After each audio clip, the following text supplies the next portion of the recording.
Sebagai orang yang beragama, kita tuh diajarin kalau nanti pas kita meninggal, kita bakalan pergi ke salah satu dari dua tempat ini.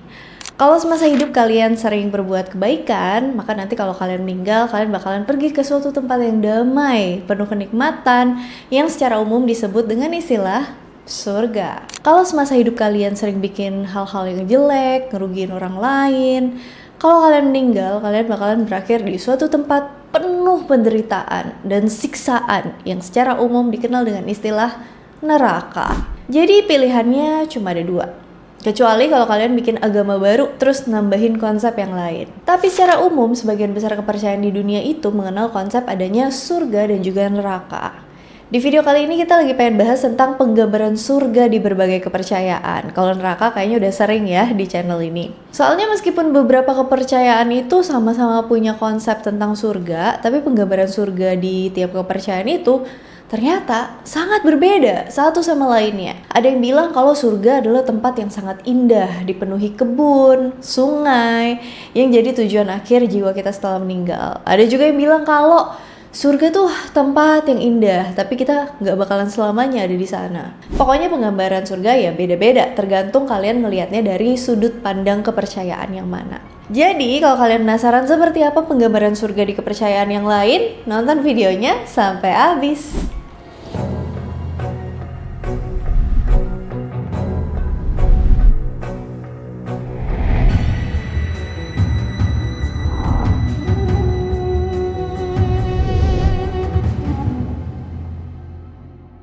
Siapa di antara kalian yang udah yakin kalau saat kalian meninggal, kalian pasti bakalan masuk ke dalam surga?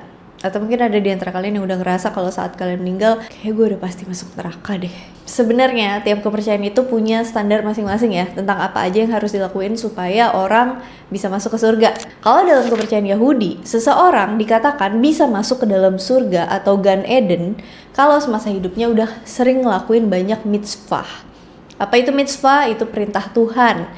Dan mereka harus berbuat baik ke sesama manusia. Kalau dalam kepercayaan Kristen, seseorang bisa masuk ke dalam surga kalau dia percaya kepada Yesus.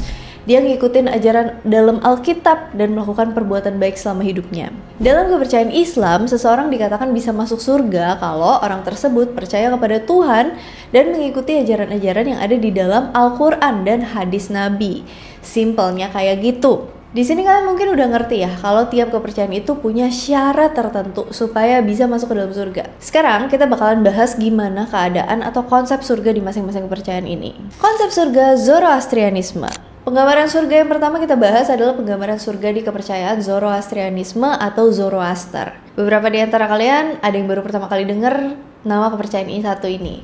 Tapi Zoroastrianisme adalah salah satu kepercayaan tertua di dunia yang masih ada sampai sekarang. Tungguin ya, soon bakalan keluar videonya di channel ini. Salah satu tokoh terkenal yang menganut kepercayaan ini adalah Freddie Mercury. Yap, vokalis band Queen, salah satu band legend asal Britania Raya. Zoroastrianisme adalah kepercayaan monoteis alias menyembah satu Tuhan paling awal, yang konsep ajarannya itu kemudian mempengaruhi ajaran-ajaran agama berikutnya kayak Yudaisme, Kristen, dan juga Islam. Nama Zoroastrianisme atau Zoroaster diambil dari nama pendirinya, Zarathustra, seorang pendeta yang berasal dari Iran yang dulunya adalah Persia, yang diperkirakan hidup antara tahun 628 sebelum Masehi sampai dengan 551 sebelum Masehi. Mungkin lebih awal dari itu. Inti ajaran Zoroastrianisme atau Mazdayasna ini adalah mereka tuh percaya kalau di dunia ini hanya ada satu Tuhan yang harus disembah, yaitu Ahura Mazda atau yang dikenal sebagai Tuhan yang bijaksana. Ajaran ini sempat populer di masa Persia kuno dan jadi agama mayoritas dan juga agama resmi di masa-masa kekaisaran Persia. Kalau menurut ajaran Zoroaster, saat manusia meninggal, kita tuh bakalan pergi ke salah satu dari 3 tempat di alam kematian,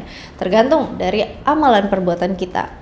Kalau semasa hidup kalian tuh ngelakuin amal baik, amal jahat, seimbang, maka kalian bakalan ditempatin di Hamistagan. Ini semacam tempat netral, dimana jiwa gak bakalan dapetin kebahagiaan kayak di surga, dan juga gak bakalan disiksa kayak di neraka. Jadi jiwa yang masuk ke tempat ini kerjanya tuh cuma nunggu sampai hari penghakiman akhir atau frasokereti. Kalau semasa hidup kalian sering berbuat jahat dan ikutin Angra Mainyu atau roh perusak, maka kalian bakal ditempatin di Drusdamana, alias rumah kebohongan atau neraka. Drusdamana dibagi jadi 4 tingkat ke bawah, dan ini jadi tempat tinggal jiwa-jiwa jahat sampai batas waktu tertentu. Kalau semasa hidup kalian sering berbuat kebaikan, maka jiwa kalian bakalan ditempatin di Garodamana, rumah nyanyian atau surga. Nah, surga dalam kepercayaan Zoroaster itu dibagi jadi 4 tingkat. Tingkat pertama atau yang paling bawah itu surga pikiran baik, tempat orang-orang yang semasa hidupnya punya pemikiran baik dan benar. Surga ini lokasinya ada di antara bintang-bintang. Terus tingkatan selanjutnya surga perkataan baik, sebuah tempat untuk orang-orang yang semasa hidupnya tuh sering ngucapin kebenaran, kebaikan, nggak suka bohong, nggak suka fitnah, dan lain-lain. Surga ini lokasinya ada di bulan, atau disebut juga surga bulan. Tingkatan berikutnya, surga perbuatan baik, sebuah tempat di mana orang-orang yang semasa hidupnya sering ngelakuin perbuatan yang baik. Lokasinya ada di matahari, disebut juga surga matahari. Buat orang-orang yang semasa hidupnya nguasain ketiga hal ini, pikiran baik, perkataan baik, perbuatan baik, maka jiwa orang tersebut berhak untuk tinggal di tingkatan surga paling tinggi, Garodamana. Ini sebuah wilayah atau tempat yang digambarin sebagai cahaya yang tak berujung. Garodamana, tempat di mana Ahura Mazda atau Tuhan yang bijaksana tinggal dan bersemayam. Secara umum, kondisi surga di ajaran Zoroaster sering digambarin sebagai tempat kesenangan yang sifatnya spiritual, bukan fisik. Jiwa-jiwa yang berhasil masuk ke dalam 4 tingkatan surga bakalan ngerasain perasaan yang tenang, hangat, dikelilingin oleh nyanyian atau melodi abadi. Pokoknya hal-hal kayak kesenangan, kebahagiaan spiritual itu pasti bakalan dirasain di keempat tingkatan surga ini. Nah, tapi sayangnya kesenangan-kesenangan ini sifatnya cuma sementara. Dalam ajaran Zoroaster, surga dan neraka tempat tunggu sementara bagi jiwa-jiwa manusia, seenggaknya sampai di periode akhir zaman atau Frasokereti. Frasokereti sebuah zaman di mana orang-orang yang meninggal itu bakalan dibangkitkan. Jiwa-jiwa yang berdosa akan dimurnikan dan kejahatan bakalan musnah selama-lamanya. Di situ alam semesta bakalan balik ke keadaan awal, nggak ada kejahatan, dan semua manusia bakalan hidup abadi dengan keadaan suci bersama Ahura Mazda. Konsep surga Yudaisme. Kalau dalam Yudaisme atau agama Yahudi, kehidupan setelah alam kematian sebenarnya nggak terlalu dibahas secara spesifik.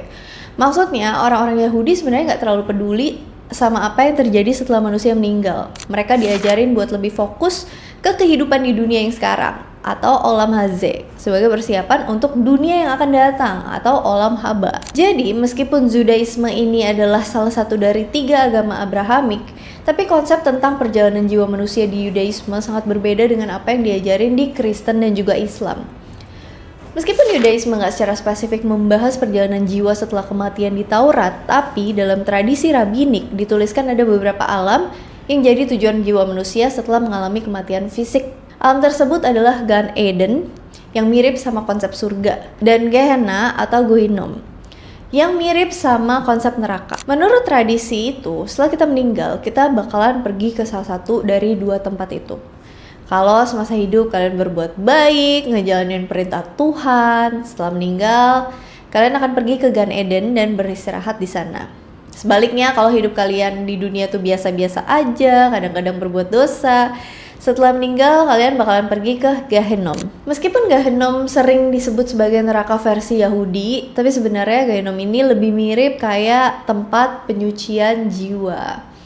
Mirip-mirip purgatorium. Jiwa yang masuk ke Gehenom bakalan disucikan dengan cara tertentu, entah pakai siksaan atau perenungan, selama kurang lebih 12 bulan, setahun ya. Dan setelah dosa-dosanya hilang, jiwa itu bakalan pindah atau masuk ke Gan Eden. Jadi pada akhirnya semua manusia bakalan berkumpul di Gan Eden, kecuali jiwa-jiwa yang sangat jahat dan gak bisa dimurniin lagi. Jiwa yang sangat jahat ini bakalan dihancurin dan disiksa selama-lamanya. Ini tolong dikoreksi kalau salah ya. Kondisi di Gan Eden digambarin sebagai tempat yang penuh kenikmatan spiritual. Jiwa-jiwa yang baik yang sudah disucikan akan beristirahat di Gan Eden sampai tiba masanya hari kebangkitan. Menurut kepercayaan Yudaisme, akan datang suatu masa di mana dunia ini bakal dipenuhi dengan kejahatan.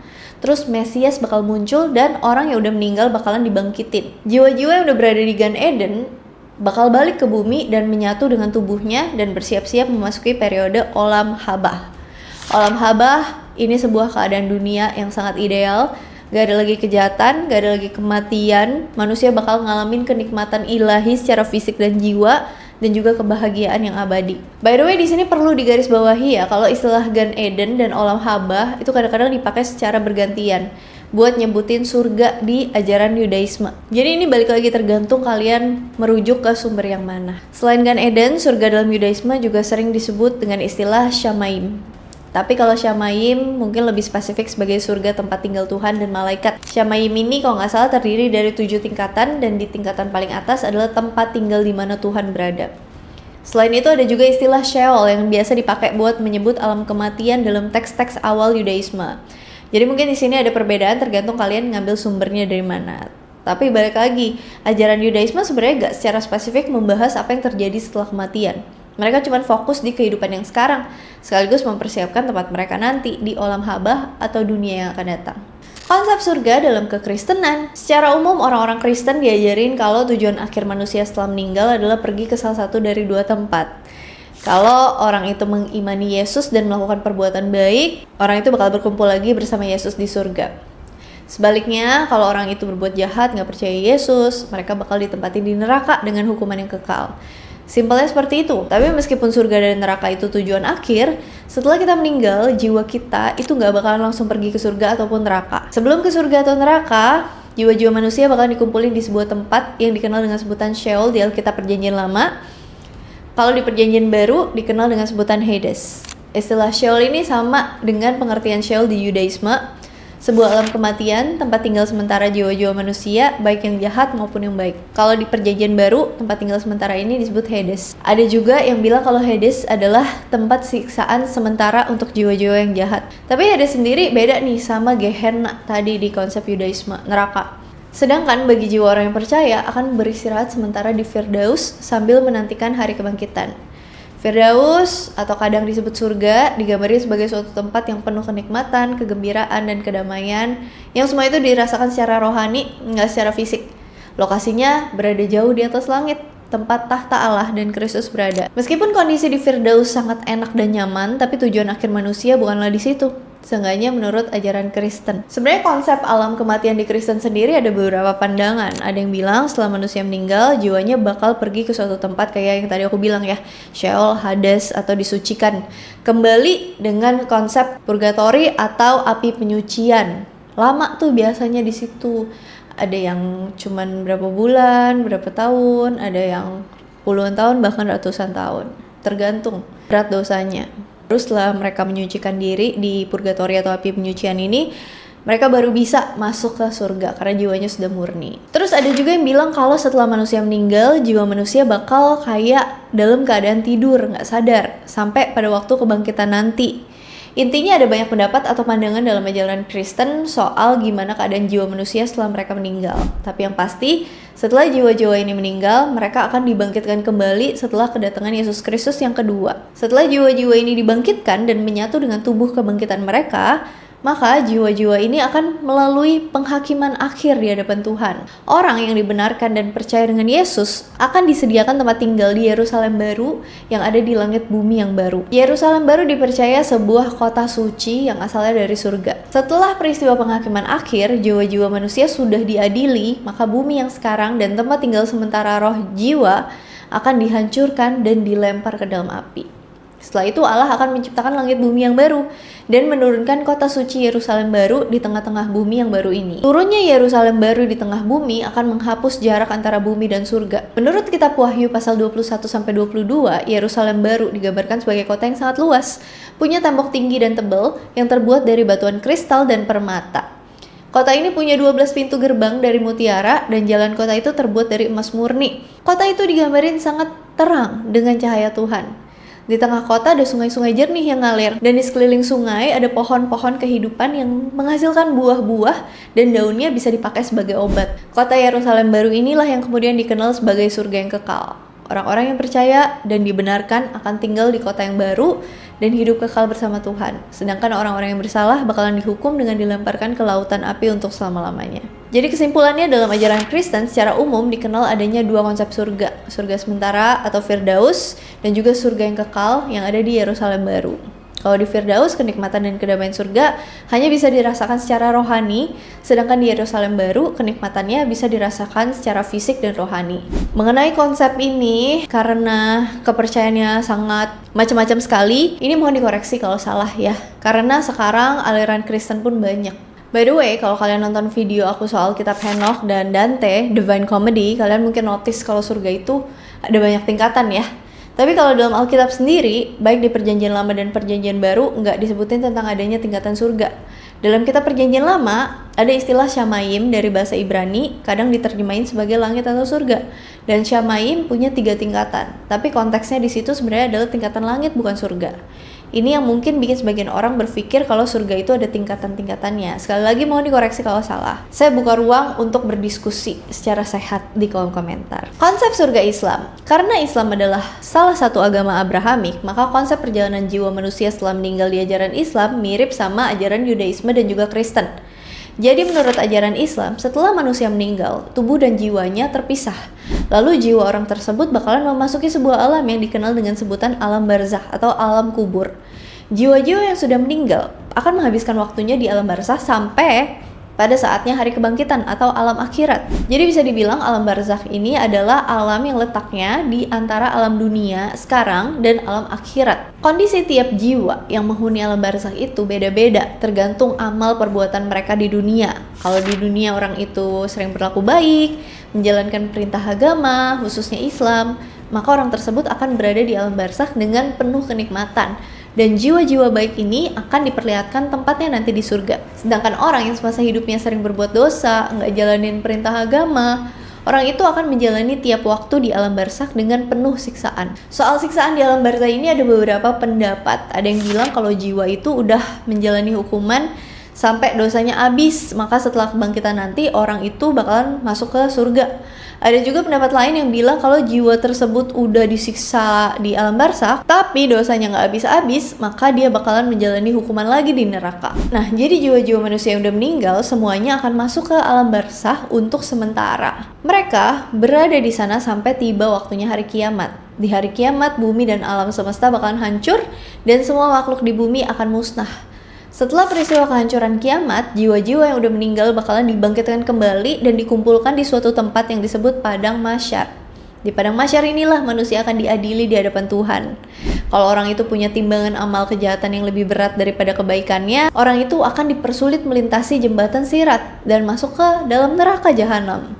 Sebaliknya, kalau orang itu punya timbangan amal kebaikan yang lebih berat daripada kejahatannya, orang itu akan dipermudah dalam melintasi jembatan Sirat dan masuk ke dalam surga. Jadi sebelum manusia masuk surga atau neraka, mereka harus melintasi sebuah jembatan yang disebut Sirat. Dan konsep melintasi jembatan ini juga ada dalam ajaran Zoroaster yang udah kita bahas di awal. Kalau di ajaran Islam sendiri, surga itu dikatakan punya banyak tingkatan-tingkatan dan juga punya banyak sebutan di dalam Al-Quran.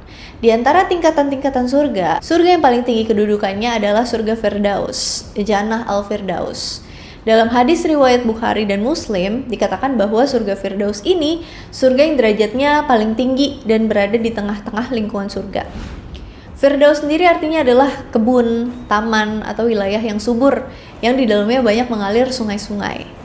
Dalam surah Al-Kahfi disebutin kalau orang-orang yang masuk ke surga Firdaus ini adalah orang-orang yang beriman dan sering berbuat kebaikan selama di dunia. Meskipun surga Firdaus dikatakan sebagai surga tertinggi, tapi di atas surga Firdaus masih ada lagi sebuah tempat yang dikenal dengan sebutan Arsya Rahman, yaitu tempat singgasana Allah.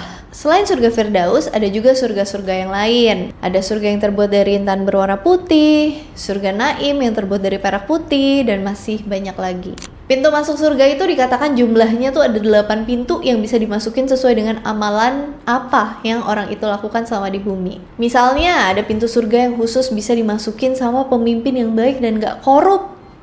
Ada juga pintu khusus yang dimasukin sama para nabi dan lain-lain. Secara umum, surga di ajaran Islam digambarin sebagai wilayah yang dipenuhi kenikmatan, banyak sungai-sungai mengalir, dipenuhi pohon-pohon dan taman-taman yang indah. Ada istana-istana dan dinding yang terbuat dari emas dan permata. Baunya harum. Pokoknya surga itu digambarkan sebagai tempat yang indah dan sifatnya kekal atau abadi. Para penghuni surga nggak lagi merasakan kematian, nggak lagi merasakan tidur, nggak lagi merasa kesedihan. Cuman ada kebahagiaan dan kedamaian yang abadi. Tapi balik lagi ya, semua deskripsi surga itu tentu aja belum menggambarkan kondisi surga yang sebenarnya. Karena Nabi Muhammad sendiri bilang dalam hadis riwayat Bukhari nomor 3244, kalau kenikmatan-kenikmatan di surga itu adalah kenikmatan yang tidak pernah dilihat oleh mata, gak pernah didengar oleh telinga, dan gak pernah terlintas di hati manusia. Intinya, surga itu adalah sebuah tempat yang damai, indah, dan lebih bagus daripada dunia yang kita tinggalin sekarang. Dan di beberapa agama, udah dijelasin kalau surga itu emang beneran ada, tapi mungkin konsepnya aja yang beda-beda. Tapi apapun itu, semoga kita semua termasuk kalian yang nonton video ini bisa masuk ke dalam surga versi kita masing-masing ya. Amin. Oke deh, sekian dulu konsep surga dalam beberapa kepercayaan, which is di dalam video ini ada 4. Kalau misalnya kalian mau dibuatin konsep surga dalam kepercayaan yang lainnya, ditambahin gitu, maybe next part, komen aja di kolom komentar. Seperti biasa, kalau ada yang mau dikoreksi, ada yang mau didiskusikan, ada yang mau di request, ada yang mau ditambahin, komen aja di kolom komentar. And as always, thank you so much for watching. I hope you geeks like it, and I'll see you again on my next video. Bye! Mereka tuh percaya kalau di dunia ini hanya ada satu Tuhan yang harus disembah.